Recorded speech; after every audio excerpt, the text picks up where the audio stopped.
Salam alaikum, Azul Flaoun, bonjour à tous. Alors déjà, j'espère que vous allez tous très bien.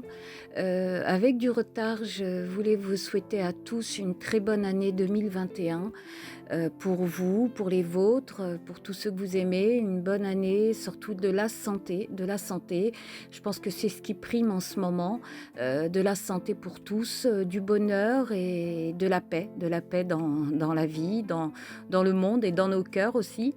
Et j'ai plus particulièrement une grosse pensée pour les gens qui sont seuls, les gens qui sont malades et pour tout le personnel soignant qui sont là pour nous tous. Voilà, j'en profite pour les remercier. S'il y en a dans mes abonnés aussi, ceux qui sont de passage en font partie.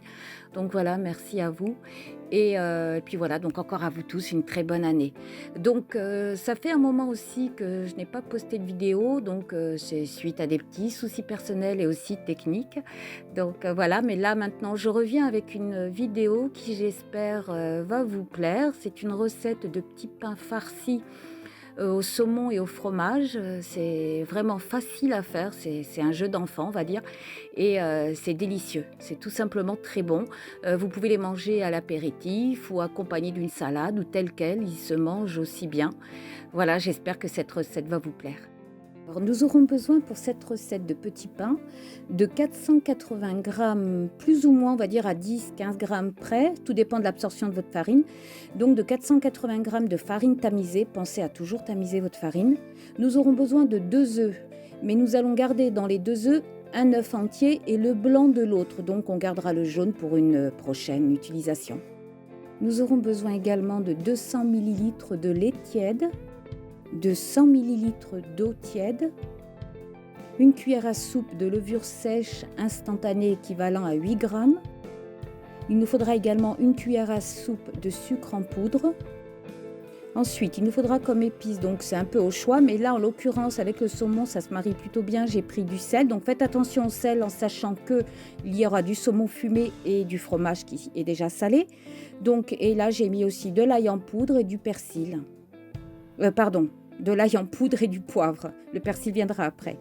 Il nous faudra également 4 cuillères à soupe d'huile. Donc là, c'est de l'huile de tournesol, c'est équivalent à peu près à 60 ml. Nous aurons besoin de 80 g de fromage râpé. Donc vous pouvez prendre ce que vous voulez en fromage râpé. Et là, donc 100 g de saumon fumé que j'ai coupé en petits morceaux. Donc là, il nous faudra les 2 cuillères à soupe de persil ciselé. Donc moi, c'est du surgelé que j'ai pris. 2 cuillères à soupe de coriandre ciselé. Et ensuite, ça reste facultatif. Vous pouvez vous en passer si vous voulez ou même changer. Moi, j'ai pris des graines de pavot. Vous pouvez prendre les graines que vous aimez, bien sûr.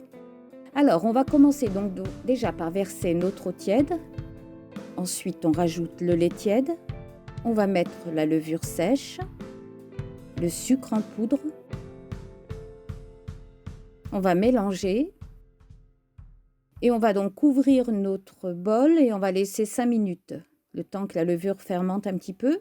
Ensuite, donc là, on va rajouter notre œuf entier et le blanc d'un autre œuf, l'huile, donc les épices. On va mélanger de nouveau. On va rajouter le persil, la coriandre, le fromage râpé. Vous voyez que jusque-là, c'est pas difficile, donc tout se met après d'un coup. Le saumon fumé. Donc on peut aussi faire d'autres variantes. Il m'est arrivé de mettre que du fromage, tout simplement. Et ensuite, on va rajouter donc la farine. On va la verser en 2-3 fois. Donc là, comme vous pouvez le voir, on n'a pas besoin de pétrir. On peut continuer avec la maryse.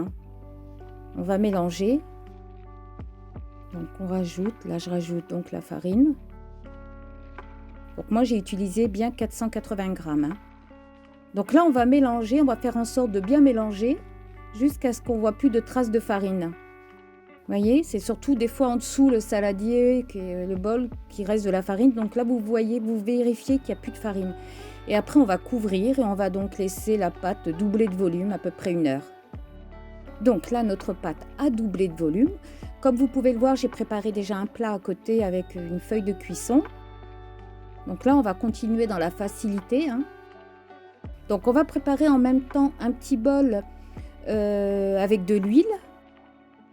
Je Je vous dirai après pourquoi. Donc là, on va déjà dégazer la pâte. Voilà, donc le petit bol que j'ai préparé avec de l'huile et puis une cuillère à soupe. Donc on va s'aider en fait de la cuillère qu'on imbibera toujours légèrement d'huile pour pouvoir prendre plus facilement de la pâte. Et on va aussi huiler nos mains un petit peu. Vous voyez? Donc je prends la cuillère qui est imbibée d'huile, mais vraiment légèrement. Hein, c'est pour nous permettre, parce qu'elle colle encore la pâte, hein, ce qui est tout à fait normal. Donc voilà, c'est surtout plus facile pour faire les boules. Et on va donc former. Vous faites après de la taille qui vous plaira. Hein. Moi, je ne les fais pas trop grosses parce qu'on va encore gonfler à la cuisson. Voilà.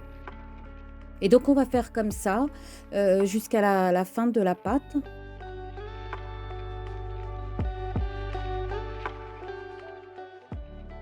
Voilà, donc je les ai tous mis dans le plat. On va les aplatir légèrement. Vraiment, on va y aller très doucement.